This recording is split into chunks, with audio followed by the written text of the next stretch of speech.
navigare nel mare Mediterraneo vuole dire navigare nella storia. I Tirreni, i Sardes, i Peleseti, i Tursa, i Siculi sono solo alcuni degli antichi popoli del mare che hanno colonizzato le coste del Mediterraneo attorno al primo millennio a.C. Ma chi c'era prima di loro?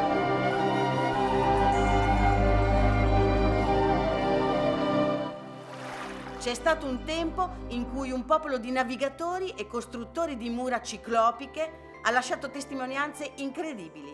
Li chiamavano Pelasgi. Ma chi erano e da dove venivano? Lungo le coste del Mediterraneo si possono ancora incontrare le loro tracce, per esempio a Norba, in Lazio. Siamo davanti a Porta Maggiore a Norba. In Calabria, sulla Sila. Qui c'è puzza di Pelasgi. In Salento. Sono mura che hanno una struttura megalitica. E poi lungo il canale di Corinto fino ad Atene. Sono sotto l'Acropoli d'Atene. E a Micene. Finalmente sono qui, a Micene. Fino a Troia. Alla ricerca delle rotte dei popoli del mare e dell'origine dei Pelasgi. Il nostro viaggio nel Mediterraneo ci farà scoprire vestigio di un antico passato che è quasi sconosciuto. Non ci resta che navigare.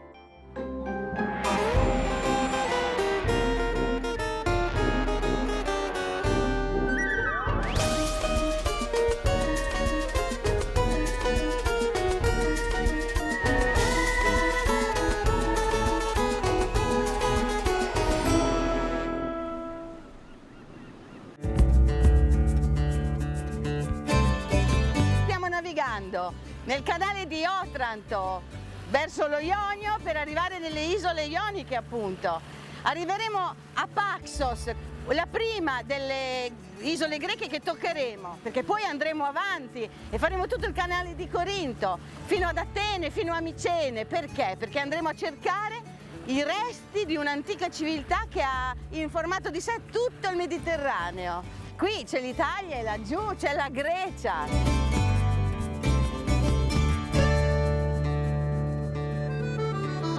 Mi sento Master e Commander, quasi. Paxos, arriviamo! L'isola di Poseidone, Poseidone! Sii positivo con noi!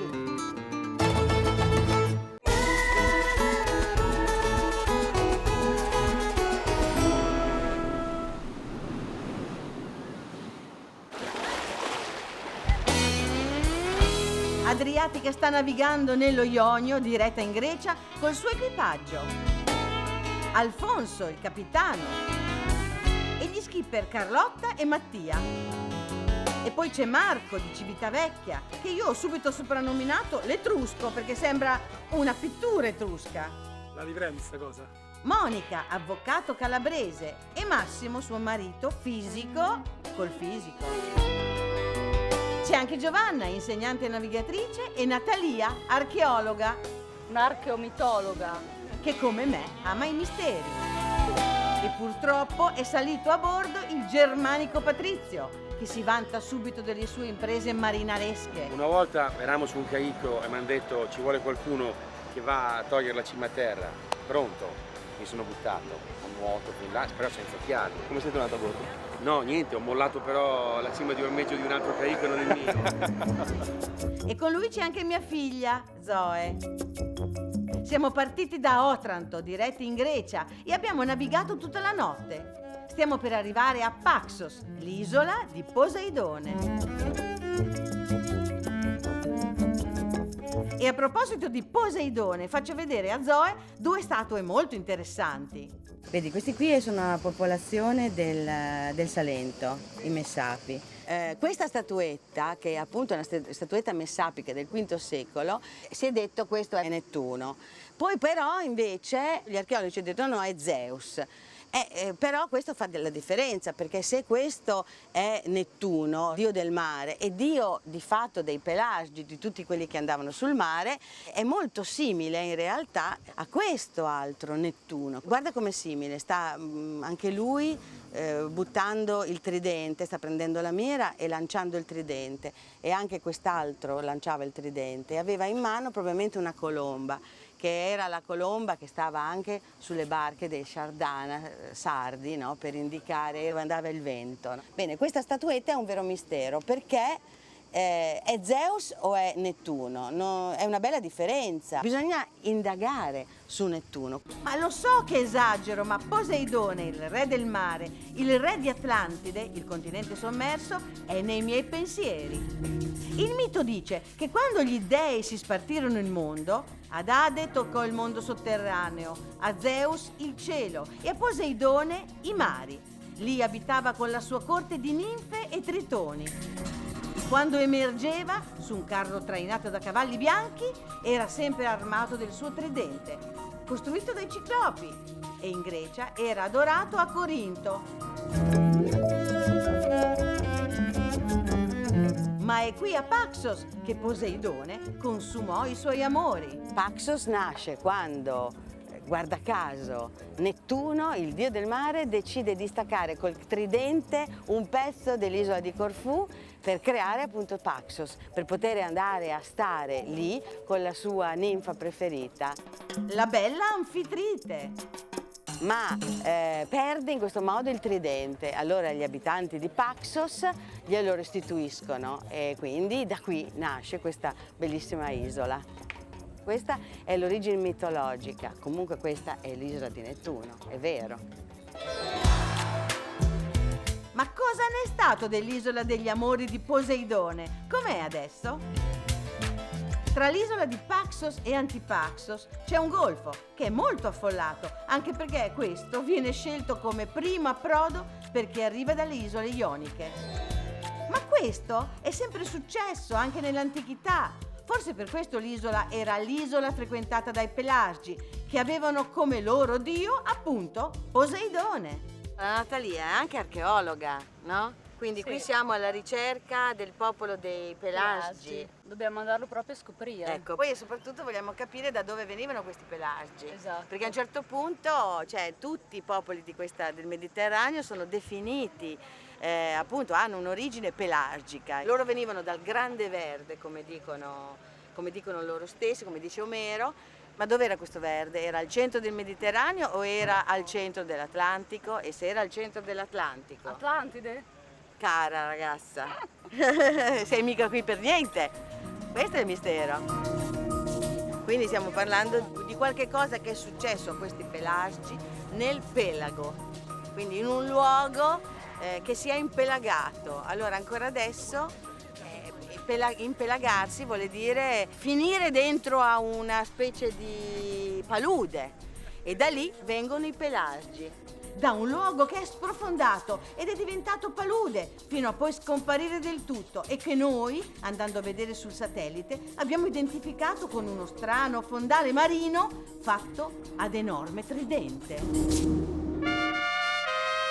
Bene, dopo esserci ricordati del perché siamo qui in Grecia sulle rotte dei Pelasgi, non ci resta che andare a visitare il paese di Paxos, la nostra tappa obbligata nel viaggio verso il canale di Corinto. Eh sì, siamo in Grecia, Il paese è molto turistico e si stenta a riconoscere gli aspetti storici, ma tra le bancarelle spunta una bellissima chiesa ortodossa che faccio subito visitare a Zoe. Zoe, ecco, guarda, questa è una chiesa, però, come tu mi dicevi... Ortodossa. Esatto, è una chiesa ortodossa perché qui da questa parte del mare c'era questo culto che è un culto sempre legato al cristianesimo ma non cattolico. È una forma orientale e in qualche modo il nostro sud conserva anche questo tipo di immagini e questo tipo anche di legame alla chiesa ortodossa.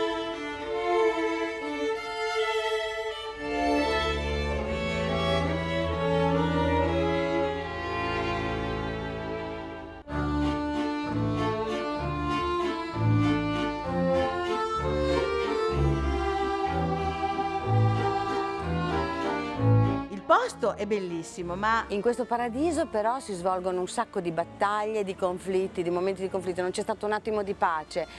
già è stata una lotta continua. Qui nel 1571 i turchi di Barbarossa vennero sconfitti dalle truppe papaline e Barbarossa si vendicò radendola al suolo. E poi gli italiani che sotto Mussolini qui fanno anche una rappresaglia terribile per l'uccisione di un generale. Quindi questa è una zona, è un posto molto bello per gli amori di Nettuno, ma è un posto di grandi conflitti. E a proposito di conflitti, anche il Germanico di casa nostra ha qualche cosa da ridire. Abbiamo scoperto che qui c'è stata una tragedia dietro l'altra, un posto di guerre, di cose, di ammassamenti, di cose, c'è passato di tutto. Anche noi abbiamo scoperto una cosa poco... Cosa? che la gelateria non è eccezionale. Dopo che hai fatto paracalos di qua, paracalos di là, Allora cosa mangi? andiamo in barca a fare gli spaghetti alla Poseidone, Sì. va bene? Ah, va bene. Però scusami, devi fare qualcosa anche tu. Per esempio, cosa ti ricordi dei tuoi studi sulla Grecia? Cioè, l'epoca greca. Allora, i greci hanno inventato tutto loro. Poi Va mi bene. ricordo Sparta e Atene, ovviamente tenevo per gli Spartani. Sì? Perché? Per gli Spartani, per gli ateniesi. Ma perché perdonami, tenevi è un per gli lapsus. ateniesi? Spartani Vabbè, ma troppo Gli militari? Spartani erano Spartani. Certo, gli ateniesi erano un po' più filosofi, così. un po' decadenti, eccetera. Quando cade Troia? Dimmi. 1000 avanti Cristo? 1200, quasi 1200 avanti Cristo. Vabbè, ci ho preso, puramente casuale. No, ci hai preso niente, hai sbagliato di 200 anni. Beh, vabbè, 200 anni, roba da ridere. No, non è una roba da ridere, perché in quello stesso periodo succedono delle cose a Santorini, in quello stesso periodo c'è l'impero Ittita, perché questo ho scoperto, capisci? Troia è l'avamposto dell'impero Ittita e quindi anche di tutta la parte dell'Asia, hai capito? Ma però Cosa sai di quel periodo? Niente, ma se mi chiedevi i capitelli, dorico, ionico, corinzio, io lo sapevo. Ecco. E facevo la mia figura. Porca mia. Non mi ha chiesto i capitelli? E comunque lo sai perché siamo qua? Non lo sai? La spiaggetta di oggi era bellissima, immagino che fosse per quello. Non lo sai perché stiamo indagando su tutto il Mediterraneo, sull'origine di queste popolazioni che andavano per mare, avevano nomi diversi ma che si trovavano su tutto il bacino del Mediterraneo. E se trovassimo che questi pelagi, che sono all'origine di tutto, venivano veramente dal Grande Verde e il Grande Verde non era nel Mediterraneo ma era al centro dell'Atlantico, tu cosa mi diresti? Allora, ne ho sentito tutti i colori, ma il Grande Verde è la prima volta che me lo nomina. Ne parla Omero parlando appunto dei pelagi che non avevano patria, no? Che vivevano nel mare, poi ogni tanto si fermavano, ma avevano questa caratteristica ed erano nomadi del mare, ma molto sviluppati, avevano già il bronzo, avevano già i cavalli, avevano molte conoscenze, ma nello stesso tempo erano popoli nomadi. Perché? Perché? Perché venivano da un posto che era sprofondato.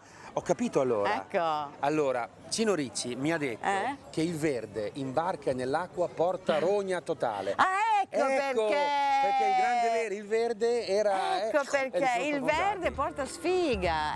Sai che è un'interpretazione? Sulle insegne è nota una lettera che assomiglia al tridente. Tu conosci quella lettera fatta a tridente greca? Tu che hai fatto greco? Una figlia. Finito lì? Ho fatto il liceo classico, non è che ho fatto... Quella lettera sta così. Sì. Cosa è? Sì, Sì. sì, sì. Che Abbiamo 24 Lettere? e quello è il psi, psisteria, come frittura, che non mi dà come frittura. Sembra il tridente di Poseidone. Ah, sì, sì, è simile, hai capito? Sì, anche il simbolo di Paxos, con due delfini anche Certo, quello. e anche il simbolo di Paxos, con i due delfini e il tridente, perché quelli di Paxos hanno restituito a Poseidone il tridente che l'aveva perso. È stato così. Ritornando in barca passiamo davanti a dei pescatori che si lamentano che qui non si pescano più pesci, solo turisti. Δίδυμα. Ναι, greco, δίδυμα. Pescatori da poco hanno pescato solo 2 pesci. Di barche ce n'è tanti, di pesci non ce n'è più. Βλέπω μόνο, ξέρω εγώ πώς είναι. Invece di turisti ne hanno pescati tanti, anche troppi. Dice non si dorme. No, No, bordello incredibile. Dice loro abitano in centro, lì vicino dove c'è il caffè italiano appunto, però dice che c'è un bordello che non si dorme. Il bordello tutti greco non buono. È vero, è un modo di dire per noi italiani, però bordello loro gli ricorda qualcosa, è vero. Ho detto al vecchio pescatore, c'è un gran bordello, lui ha detto non si dice bordello. E questo per le tue ricerche su... Vuole dire che bordello è una parola comune, Ma diciamo. non eri venuto per i popoli del mare? Beh, però è una notazione interessante, vede che bordello gli significa qualcosa anche a lui, insomma. Chissà che Bordello derivazione è ha. quello che c'hai in testa tu. Oh, che simpatico.